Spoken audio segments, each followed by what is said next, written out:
Welcome to the Warlord's Council. Welcome. Episode 3. Trace. Chapter 895. Big Great one. chapter. Ooh, chapter. Oh, Great chapter. We got a wrap. That's a velociraptor. Where do we start? Let's talk cover story real quick? Yeah, cover story, Buggy's losing a lot of power. I don't know if that's just meant to be a little gag thing, or if that's actually going to play into his status as a warlord very soon. I mean, they made a point to say that his top lieutenants, his strongest guys, have all just got on a boat and left. And let's also acknowledge real quick that his strongest guys are just 5 giants. That's not saying much. Yeah, true. Giants are, for some reason, giants are very blown up. Big Mom is... just wants them so bad, wants their approval, everything. But giants in One Piece suck. They definitely. We have yet to see a giant that actually stacks up to almost anybody else that's considered strong in the New World. Everybody just treats giants like they're fodder. Yeah, seriously, Luffy one-punches Harjuden, he's the boss? He's supposed to be some kind of, big shot giant. Even has his own little spot in Big Mom's flashback. Yeah. And... that his entire life has, come to the point where he gets one-shotted by Luffy. He doesn't... Yeah, I think giants could be dangerous if he knew haki. Giants are dangerous to just, your average everyday, and, maybe the Grand Line and East Blue, all the blues. Maybe giants are a big threat there. But in the New World, where everybody seems to know haki, it doesn't make a difference how big or strong you are.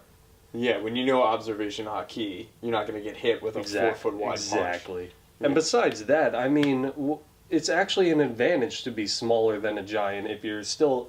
For some reason, people like Luffy are stronger than giants while maintaining 0 muscle mass whatsoever.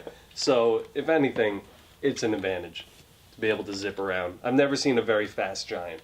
No. The giants definitely need a buff. Although, is Kaido a giant? Is he half giant? We really don't know. He seems very large. He looks reminiscent of Oars. Right? He does. He the same horns. Maybe there was some gross crossbreeding in there. Yeah, some kind of descendant. Very possible. Yeah, I think Kaido's smaller than a giant, though. I think he's bigger than Kuma, but smaller than a giant. I'm not sure what the exact height is. So I think he might be some kind of half-breed, which might play into, I don't know, something. I feel like in this next arc, I was thinking about a little bit with Wano, and it seems like they're very independent, isolated country that the world government leaves alone.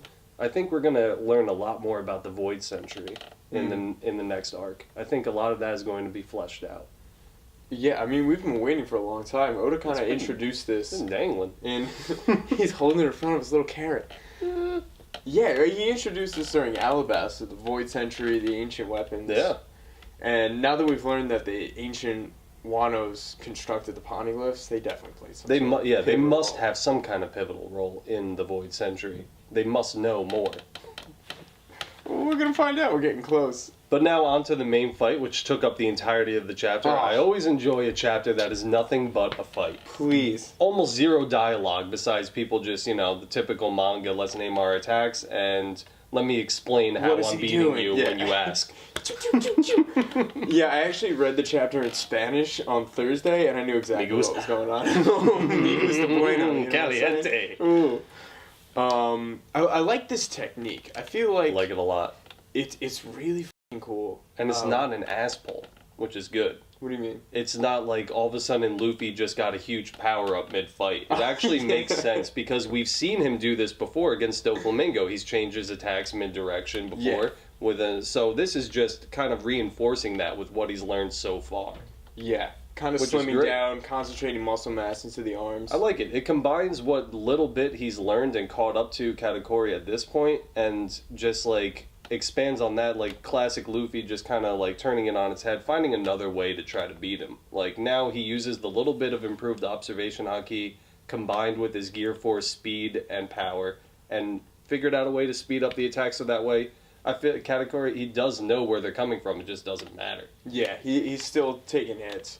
I love the first panel where it just zooms past his right. He's like, what the hell? Boom! Right on the left. That's great. Ah, so good. I also feel like Luffy almost took a step back. He was so invested in, concentrating in observation haki, and in this chapter, I feel like he moves towards his old techniques of just like brute force. Like, I'm going to put out everything I have. If anything, it didn't seem like he wasn't trying to dodge attacks, or he wasn't aware that maybe he's just tanking it, just trying to get damage, but he took a lot of attacks. He was dodging before he turned into Snake Man. He was trying to dodge. Maybe now he can take it, obviously. He took that galactic donut, or whatever it was called. The sliced mochi spiker? I called it galactic donut, sorry, DBZ. Galactic donut. Coatings coming in. Luffy's going Super Saiyan Blue. He does kind of look a little Super Saiyan-y in his latest chapter. His hair gets wavy and got black. longer. I still think, like, Oda tries to draw him now in his new, like, Gear 4 forms. He looks much more like the former Pirate King. He looks a lot like Gold Roger. The eyes. Yeah. The eyes look a lot more like Gold Roger's. The dark eyes. The kind of shadow, kind of evil-looking eyes. Yeah, Future Pirate King material right there. Yeah, and I love how the haki kind of, like, comes in around his chest. Like, the designs Oda's done. Looks really very good. Nice, yeah. Looks very tribal. Yeah. So, yeah, Luffy took a lot more hits, and if you notice, in the panel where they clash, Luffy hits Katakuri in the face. Katakuri nails Luffy with grilled mochi again for a second time, and you kind of see the impact coming out of his back like a Red Hawk. I honestly don't know who's going to win. There was a poll on Reddit today, and it was like 47% Luffy wins, 43% it's a draw. And 17% I'm kind of leaning towards a draw at this point. I think it might come up something like Katakuri exits the mirror world with Luffy holding him up and then passes out himself, saying like I beat him, and then collapses, like thus shattering his image while simultaneously still kind of winning / losing the fight. Sanji and the rescue squad swoop in. There's still going to be that moment of shock, because it will still show Katakuri falling down on his back in front of his entire family, with his face being shown. I think it's going to be something like that. Very poetic ending. It is. Yeah. Some kind of, rivalry, some kind of respect going on. He'll, like, have Luffy slung over his shoulder or something like that. You know, help him to safety. What? It's going to be great. Why do you think... 2 weeks. Thanks, Oda. Oh, yeah. He always leaves on a cliffhanger. So one thing I wanted to talk about in that last panel, it kind of pulls away.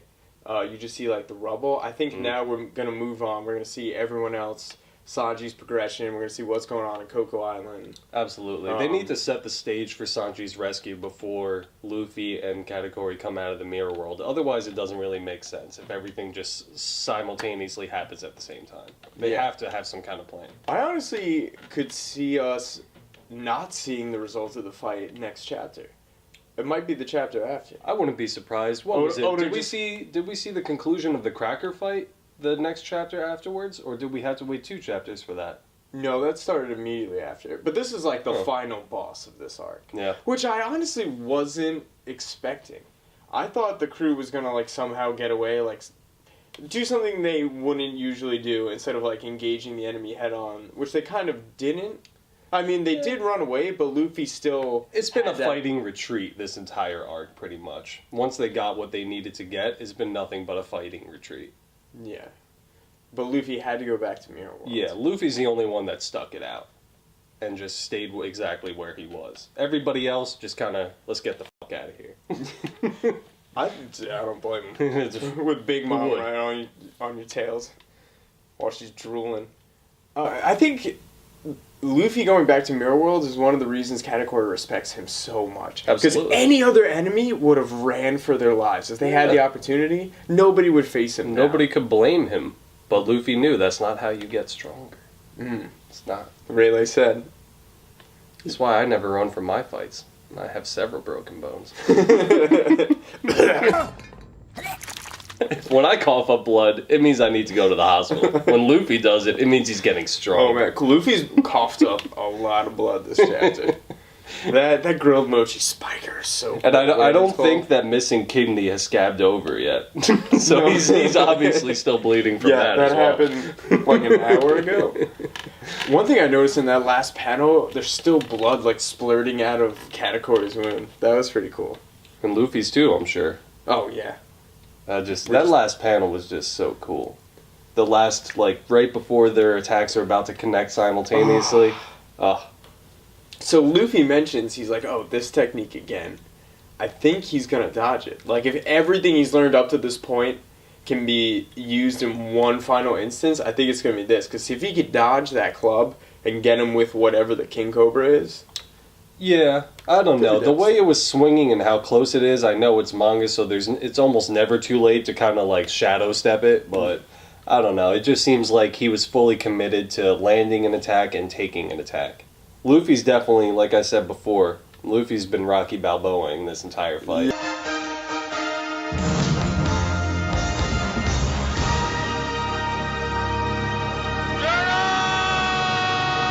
Just sticking it out. He's getting killed out there. No, he's getting mad. Just getting rocked in the head. Yeah, Luffy, even in their exchange, like they're kind of like Gatling on Gatling exchange, Luffy takes more hits. Oh, absolutely. Luffy's always been taking more hits. Luffy caught Katakuri off guard with his Snake Man during the first couple hits, and then Katakuri got used to it. He was still taking hits, but he was blocking them. They still hurt him, but he was, he adapts just as quick as Luffy, if not faster. Yeah. We did see his eyes kind of bulge out of his head, though. Luffy, like, got him right in the heart. It hurts. Ooh. Also, what's interesting is that when Luffy took the first big of Mace attack, and he's down there, he starts complaining that he's hungry, and even Katakuri's asking him, "What the hell are you talking about?" And Luffy makes a weird mention that he emptied his head and he feels refreshed. I'm wondering what exactly he meant by that. I'm wondering if that's a mistranslation, because I just reread it just before we started filming, so I assume by now it's correct. So, assuming that, I'm wondering what he means by, I emptied my head and I feel refreshed. Yeah, I read that too. I was a little confused. I read it two different ways, but it pretty much got the message across. I mean, at first, it makes it seem like, empty your head. That kind of means like you're reacting on instinct, which sounds like he's tuning into his observation haki better. But at the same time, right afterwards, he keeps taking attacks, so he's not dodging them. So I don't understand exactly what he meant by that. Maybe you just need a little prep talk. And it showed that Luffy in this new form, he seemed to go, like, had a little battle madness going on. He had that, like, wicked grin on with the, like, grim face and everything. Looked like he was laughing a bit. Seems like he goes a little nuts when he's this tired and this, like, pushing himself to this point. Yeah. Luffy definitely has a concussion. Yeah. He's gonna need an MRI. This is gonna be one of the arcs where Luffy has to sleep for like a week. Absolutely. Oh my god. He's taken so much abuse. There's no way. Unless Sanji, feeds him some of his favorite food, and then he'll bounce back. There we go. Sanji's back. So yeah, kind of going back.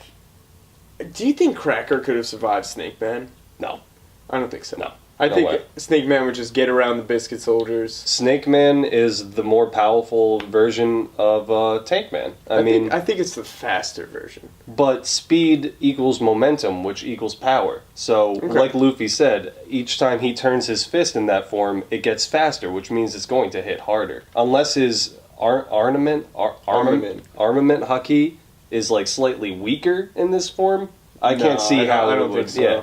That wouldn't even make sense. Maybe, trade power for speed. That seems to be a typical, shonen thing to do. Yeah. I think that's the form we're dealing with. But yeah, I definitely like how it wasn't just like Luffy's Snake Man all of a sudden has maxed out observation haki. It was just like, I'm just going to overcome your observation haki with a little bit of reaction time on my own, plus my new form with greatly increased speed. Yeah. There you go. That's how you beat somebody that sees attacks coming.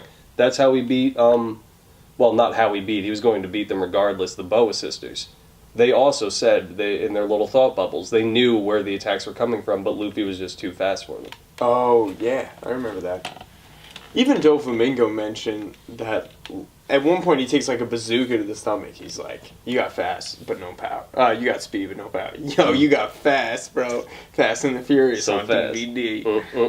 I feel like that's it. We just had 16 pages of Luffy and Katakuri just decking it out. It was very straightforward, which, was refreshing every once in a while. Like, it's always nice to chime in with the other Straw Hats, but, we know what the other Straw Hats are doing. Still running from Big Mom. She's still chasing them crazy as Yeah, I didn't need any like chopper. Like, it's cool.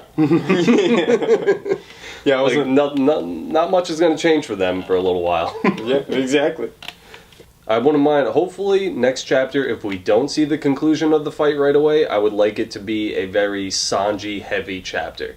I feel like even though this has been Sanji's arc, he hasn't gotten, like, a huge amount of screen time in this arc. In the beginning, yeah, but once the Straw Hats arrived and started doing their whole thing, like, you know, he showed up and everything, and he's played a big part, obviously, with the cake and all that. But we haven't had a chapter really focused on only Sanji in a little while. And he's one of my favorite characters. Probably like number 2. Yeah. Love that guy. I don't think that he necessarily needs to have like a huge fight like Luffy, but I would like to see him shine. I would like a pretty big Sanji fight. He really hasn't had... Sanji and Zoro haven't had big fights, really. Yeah. Like, only Luffy has been handling the big fights. Exactly. And, like, well, Zoro's just been, you know... Rolf stomping everybody that's come up against him ever since the time skip. He definitely, which is why, of course, I feel like Wano's going to be a huge arc for Zoro. More so than even Luffy. I feel like this is Zoro's arc. This past arc was Sanji / Luffy's for both of their growth. Wano's going to be Zoro's. Dude, I'd really like to see that. I'd also like to see, as a way to combat all the like haki infused samurai blades coming at Luffy, I'd like to see him up his haki game. Maybe push it above to the categories. Yeah, this is just like, this fight that Luffy's in now is where he gets a wake-up call of exactly what he needs to do, and then we're of course going to get a very small time skip in the in-between when they're traveling, and I think Luffy's going to have some new surprises. What I'm wondering is Snake Man now going to be his default setting? Or is now everybody that he fights going to have insane observation haki? Because if Luffy starts training his observation haki to get on Katakuri's level, then who can challenge him besides, like, the super big fighters at this point? Well, it still takes focus. It still does. takes a little stamina, you know? But I just hope it does. I just hope we're not getting into, like, you know, DBZ power levels kind of thing, where all the other characters kind of fall off to the wayside, and it's just Luffy is just ridiculously powerful. Though I don't think One Piece is that kind, typically. Like, Oda usually gets a little bit more creative than his just having it a slugfest. I could see... Yeah, you're totally right. I could see, like, another observation haki battle, like, way down the line against, like, an admiral, like, against Kizaru. But right now, like, when we got introduced to Katakuri, he almost was introduced as, like, a freak that he could see into the future. Yeah. So he's, like, the epitome of what you could do with observation haki. So I don't think we're going to see too many people like that. Hopefully not. But I would like to see more iterations of Gear 4. I'm glad it wasn't, like, something brand new. Yeah, not like Gear 5! Yeah, it's cool. And Luffy's really experimented with Gear 4. Yeah, I wouldn't mind if Gear 4 is the last gear we see. If you just keep doing, you know, different versions of it. It's fine by me. I've been liking it. You don't need to name every new thing you do, like Gear 5, Gear 6. It would just be pointless after that. Yeah. I would like to see Beastman. Like, equal amount of air into his arms and legs. See more kicking techniques.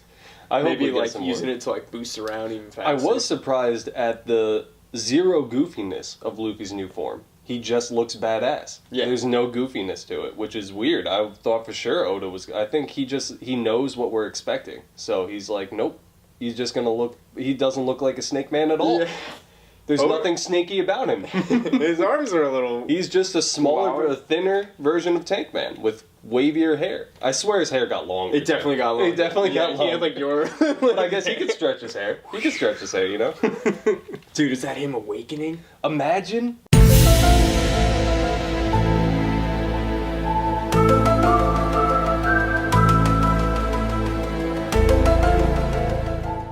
Imagine if Luffy can control his hair like that one guy from CP9. He should be able to. In fact, does that guy have some kind of weird thing going on? He could control his hair for no reason. He just said that he did it. Well, he was using that life return technique. I forget what it's called in Japan. It was like some super secret technique that also like Lucci picked up on, of course. I would love to see more CP9. It would be great. I love that they're still out there. They have CP9 probably not, but CP0 and Lucci, yes. Yeah. But the CP9, they have to be somewhere. I would love to see... Actually, I was just about to say I would love to see a Lucci and Luffy rematch, but no. I'd rather see him fight Sanji. I feel like that'd be I feel like that'd be a better matchup at this point. I don't feel like Lucci really has a right to be on Luffy's level anymore. Even though he's still going to be ridiculously strong. But I feel like he's now kind of like a second tier guy. Like, now it's somebody like Zoro or Sanji's job to take a guy like him out. I don't think... Not Luffy's. I don't think Zoro would have too much trouble with Lucci. No. I don't think Zoro would have had much... Well, I think Zoro would have won a straight-up fight against Lucci in the CP9, in the Water 7 arc. I think Zoro would have won that fight. I think so. I think... Well, I feel like he had a better matchup, weapons-wise, against Lucci than Luffy did. Yeah, I think Zoro at that point would have had trouble with the Iron Body, the Takai. He wouldn't have been able to get as many I mean, he could have hurt him. Sora did massive damage. Yeah, he did have a lot of trouble with Kaku, though. He did, but, you know, Kaku... That's a weird thing about that arc, is that Sanji had no trouble at all against Jabora, but Zoro had a tough time against Kaku. And even at that point, everybody always said Sanji, you know, was... Yeah, Sanji already got his ass handed to him by, Caphelia? What was her name? Yeah, Califia? Something like that. She was dumb. She had a dumb fruit. She was a dumb If I had that fruit, I would just jump into the ocean. Well, you know, that if you have a fruit like that, that means you're going to somehow be able to turn that into the most OP fruit ever. It's just like the way One Piece fruits work is that the more obscure and stupid it sounds, the better it's going to be once you actually train it. Like, we see people with the smoke fruit and the fire fruit, and they're dead, and then we see people with the rubber fruit, and all of a sudden they're going to be Pirate King. Yeah. Dude, you're totally right. Especially now with the awakening. Like, could Caphelia awaken her fruit and become a Logia type, similar to Katakuri? Yeah, I feel like Paramecias, in general, once they awaken, they get very Logia-esque. I feel like... That's why I kind of feel like Paramecias seem to be the best kind of fruits in the end, once you get to a certain level. Like, Logias are obviously the best when you're starting out, because you literally can't be hurt. But once you get into haki kind of stuff, I feel like an awakening, I feel like Paramecias either get on par or have a slight edge. Yeah, some of the Paramecias have ridiculous rules. Like, Mihawk couldn't cut Buggy. Even though Mihawk's sword definitely had I think haki. he could have. I don't think he used... I don't think he used haki during that attack. You don't think so? I mean, can he not use haki? I think he chose not to. Okay. Or, like, when he cut Buggy in half, that was an air slash. You can't really imbue an air slash with haki. It was an air slash? I think so, yeah. I can't remember. Well, yeah, Luffy holds him up in front. He grabs him out of the air. Well, we might have to review that, but I mean, Mihawk's, he's never shown an extreme bloodlust, and he must know who Buggy is, and that he's zero threat whatsoever. And he was kind of a reluctant participant in this war in the first place. So why would he want to kill someone for the Marines that he doesn't necessarily want dead, especially because him and Luffy have a history? Yeah, he still slashed Luffy pretty bad with, like, the spiral saw. But, you know, he's got to put on a show. Yeah. That's a good point. And test Luffy. And also test Luffy a little bit. See how his little prospect is, you know, developing. Not bad. Not bad at all.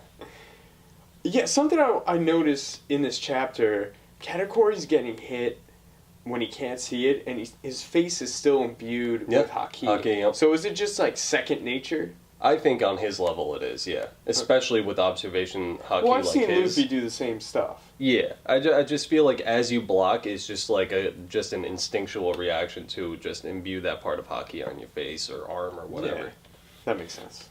Oh, but what I was wondering is, are we going to see down the line, since Paramecias, when they're awakened, so far Doflamingo and Katakuri, they can turn objects around them into their fruit. Does that mean if Luffy fights Akinu later on down the line, Akinu can all of a sudden turn the ground to lava?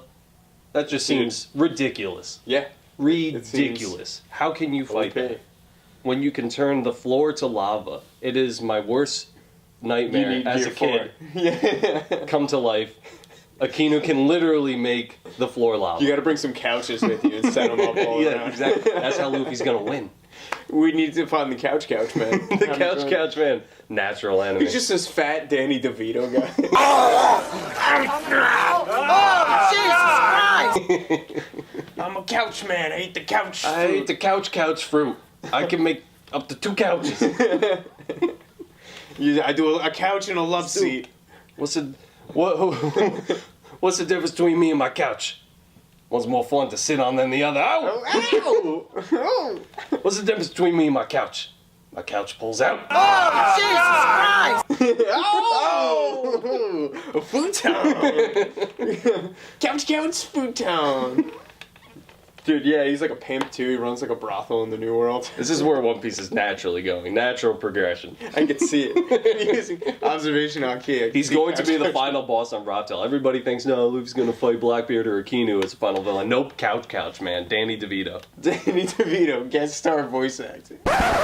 You wanna call it? Yeah, we can call it. Let's call it. We're trying to keep these videos a little shorter for Those your 26 viewing minutes. pleasure. Yeah. I mean, I'll cut it. naturally this video would be shorter anyway. It's a very straightforward chapter. Very Very straightforward. straightforward discussion. Yeah, they punched each other a lot. Punched each other a lot. They both got hurt a lot. Luffy's, of course, a little bit more beat up, but that doesn't seem to matter. And we'll see what happens later on. We'll see what happens later on. And till then, stick around. Keep your bounties high.